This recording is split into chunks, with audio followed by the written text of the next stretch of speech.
আসসালামু আলাইকুম। কেমন আছো তোমরা? আলহামদুলিল্লাহ। আজকেও তোমাদের সেই ভাইরাল শিক্ষককে নিয়ে হাজির হলাম। আজকে নবম দশম শ্রেণীর ম্যাথের সমাধান দেখাবে তোমাদের। তোমরা দেখো স্যারের কাছে। আসসালামু আলাইকুম রহমতুল্লাহ। প্রিয় শিক্ষার্থীরা, তোমরা সবাই কেমন আছো? দেখো, তোমাদের টেস্ট পরীক্ষা এবং যারা নবম শ্রেণীতে থাকবে তাদের বার্ষিক পরীক্ষায় এই অনুষ্ঠানে কিন্তু আছে। তো 11.2-তে এটা 10 নম্বর অঙ্ক, এটা 14 নম্বর অঙ্ক। এই অঙ্কগুলো যখন এমসিকিউতে পড়ে তখন তোমরা কিভাবে ক্যালকুলেটর 2 সেকেন্ডে বা 5 সেকেন্ডে উত্তর দিতে পারবে একটু দেখে নাও।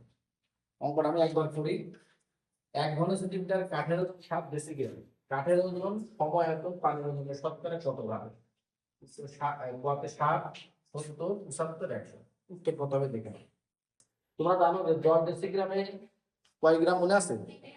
ওই যে 10 7 দিয়ে তোমরা 10 ভাগ দিবে। দেওয়ার পরে 100 দিয়ে শতকরা বলেছে, যে দেখি তো শতকরা বলেছে 100 দিয়ে গুণ দিবে। কত হয়েছে? 70 হয়েছে না? তুমি দেখো উত্তর আছে 70%। সংক্ষিপ্ত কয় সেকেন্ড লাগবে ক্যালকুলেটরে?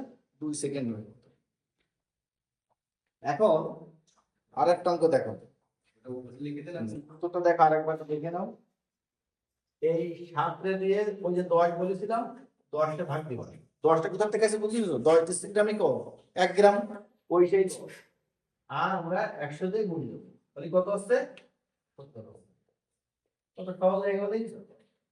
সেই বাড়ি যদি একবার প্র্যাকটিস করো, দেখবে 2 সেকেন্ড উত্তর বেরিয়ে গেছে। আরেকটা অঙ্ক দেখো, দুইটি সংখ্যার অনুপাত 5:7 এবং এদের লসাগু 4 হবে, সংখ্যাটির লসাগু। এই অঙ্কটা কিন্তু তোমাদের ক দাগে আসতে পারে, সংক্ষিপ্ত প্রশ্নে আসতে পারে, এমসিকিউ তো আসেই প্রায় একেবারে। এটা 2 সেকেন্ডও লাগবে, আমার মনে হয় 2 সেকেন্ডে বা হয়ে যাবে। এই তিনটে সংখ্যা গুণ দিচ্ছিল 5, 7, 5 কত গুণ 7 গুণ 4। আমরা ক্যালকুলেট করে দেখি। 5 গুণ 7 গুণ 4 কত হয়েছে? 140। দেখো উত্তর 140 আছে কিনা দেখো তো। আছে 140 আছে? কত সময় লাগবে দেখেছো? এতক্ষণ সাথে থাকার জন্য তোমাদের সকলকে ধন্যবাদ।